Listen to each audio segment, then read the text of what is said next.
दोस्तों, किसी गांव में एक बौद्ध भिक्षु अपने शिष्यों को प्रतिदिन उपदेश दिया करते थे। वहीं दूसरी तरफ शिष्य देखा करते थे कि थोड़ी दूर पर एक वृक्ष के नीचे एक व्यक्ति बैठा रहता है। वह आते जाते लोगों को देखता रहता है, लेकिन पास में आकर गुरु का उपदेश नहीं सुनता है।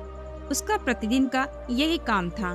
सभी शिष्य उसे बेवकूफ समझते थे कि कैसा बेवकूफ इंसान है कि इतने बड़े बौद्ध भिक्षु यहाँ पर उपदेश दे रहे हैं और इतने समीप में होने पर भी वह पास में आकर उपदेश को ग्रहण नहीं करता है। इससे बड़ा मूर्ख तो कोई और हो ही नहीं सकता। लोग उसे पागल, मूर्ख और न जाने क्या क्या कहते थे, लेकिन उसे इन सब बातों का कोई फर्क नहीं पड़ता था। वह अपनी ही धुन में मस्त रहता था। ना किसी की बुराई का कोई असर, ना किसी की गाली का कोई असर।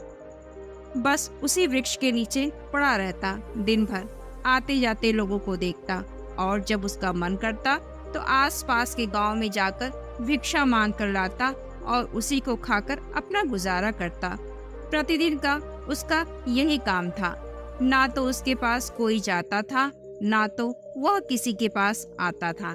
कोई उससे बात भी नहीं करना चाहता था। तभी उस दिन बौद्ध भिक्षु आए और अपने आसन पर बैठ के बहुत देर तक वह शांत रहे, अपनी नजर को झुकाए हुए मौन अवस्था में बहुत देर तक बैठे हुए थे। सभी शिष्यों में बेचैनी हो गई कि आखिर आज गुरु को क्या हो गया कि वह कुछ बोल ही नहीं रहे, केवल वह सर झुकाए हुए बैठे हैं। बहुत देर तक इंतजार करते रहे, लेकिन फिर भी बौद्ध भिक्षु कुछ नहीं बोले। तभी अचानक से उस वृक्ष के नीचे बैठे हुए मनुष्य की बहुत तेज हंसी सुनाई दी। जब लोगों ने देखा तो बड़ा आश्चर्य हुआ, क्योंकि आज तक ना तो उसने किसी से बात की थी, ना तो कभी हंसा था। पहली बार लोगों ने उसको हंसते हुए देखा। सबके आश्चर्य का ठिकाना न रहा। वह इतनी तेजी से हंस रहा था कि जैसे लग रहा था सारा ब्रह्मांड उसके साथ हंस रहा हो। उसकी हंसी की गूंज बहुत अजीब सी लग रही थी। तभी बौद्ध भिक्षु की तंद्रा टूटती है और वह अपने शिष्यों को कहते हैं, आज तक वाणी के माध्यम से जो ज्ञान तुम लोगों को देना था वह मैंने सब दे दिया, और जो ज्ञान मन के द्वारा देना चाहिए था वह मैंने उस व्यक्ति को दे दिया। दोस्तों, किसी को उपदेश देने के लिए वाणी की आवश्यकता होती है, लेकिन मन से उपदेश देने के लिए किसी प्रकार की वाणी की आवश्यकता बिल्कुल नहीं होती है। इसमें तो बस ध्यान लगाकर बैठा जाता है। इसमें ना तो कोई नियम, ना ही कोई पाबंदी। इसमें एक व्यक्ति दूसरे व्यक्ति की मन की बातों को बड़ी आसानी से सुन लेता है, समझ लेता है, बिना बात किए हुए। और यही बौद्ध भिक्षु ने उस व्यक्ति को दिया था, जिसका पता किसी को न था। जब बौद्ध भिक्षु ने ऐसा कहा तो सभी शिष्यों को बड़ा आश्चर्य हुआ कि रोज उपदेश हम लोग सुनते हैं और आंतरिक उपदेश हमारे गुरु ने उस व्यक्ति को दे दिया, जो देखने में मूर्ख, पागल लगता है। ना तो वह किसी से बात करता है, न ही उसे बात करने का कोई ढंग मालूम है।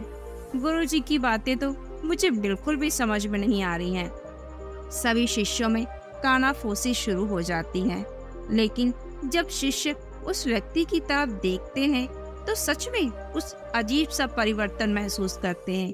उस व्यक्ति के चेहरे पर एक असीम आनंद की अनुभूति, एक शांत मन, ना कोई शिकन, ना कोई थकावट, ना कोई जिज्ञासा, ना कोई क्रोध। इतना शांत व्यक्ति तो उन्होंने अपने जीवन में आज तक नहीं देखा था। आज के पहले तो इसकी इस विशेषता पर किसी की नजर ही नहीं गई। सच में गुरु ने उसे ऐसा ज्ञान दिया जिससे वह इतना शांत रहता है। कोई व्यग्रता नहीं, कोई मन में तूफान नहीं। और एक हम लोग को देखो, न जाने कितने सवाल मन में उठते रहते हैं। एक सवाल खत्म नहीं तो दूसरा शुरू। एक साथ कई सवालों के तूफानों से हम लोगों का मन घिरा रहता है। आज तक हम लोग इसे पागल, मूर्ख और न जाने क्या क्या समझते रहे, लेकिन सबसे बड़ा ज्ञानी तो यह है, आज हम लोगों को अपनी गलती का एहसास हो गया। सबसे बड़े पागल और मूर्ख तो हम लोग हैं, जो सामने वाले के गुणों को न देखकर उसका आकलन कर बैठे। सभी शिष्य एक साथ उठते हैं और उस व्यक्ति के पास जाकर हाथ जोड़कर दंडवत प्रणाम करते हैं। सबको अपने पास आया हुआ देखकर भी उस व्यक्ति के मन में कोई भी आश्चर्य नहीं होता। बस वह भी उन सभी को एक साथ प्रणाम करता है और मुस्कुराते हुए कहता है, हमारे मन में आप लोगों के लिए कोई शिकायत नहीं। आप सभी बहुत अच्छे हैं। आप सभी लोग बौद्ध भिक्षु के द्वारा बताए गए मार्ग पर चलते रहिए, आपका कल्याण होगा। सभी शिष्य उस व्यक्ति को प्रणाम करके वहां से चले जाते हैं और यह प्रण लेते हैं आज के बाद वह कभी भी किसी को जाने बिना कुछ नहीं कहेंगे। तो दोस्तों, हमें भी सामने वाले के गुणों को जाने बिना उसकी बुराई कभी नहीं करनी चाहिए जब तक हम उसको अच्छे से जान न लें, क्योंकि कोई न कोई अच्छाई हर इंसान के मन में होती है, हर इंसान के शरीर में होती है। तो दोस्तों, आज की हमारी कहानी आपको कैसी लगी कमेंट बॉक्स में कमेंट करके जरूर बताएं। ऐसे ही कहानियों के लिए बने रहिए आपके अपने चैनल क्विक इंस्पायर्ड में। नमो बुद्धाय।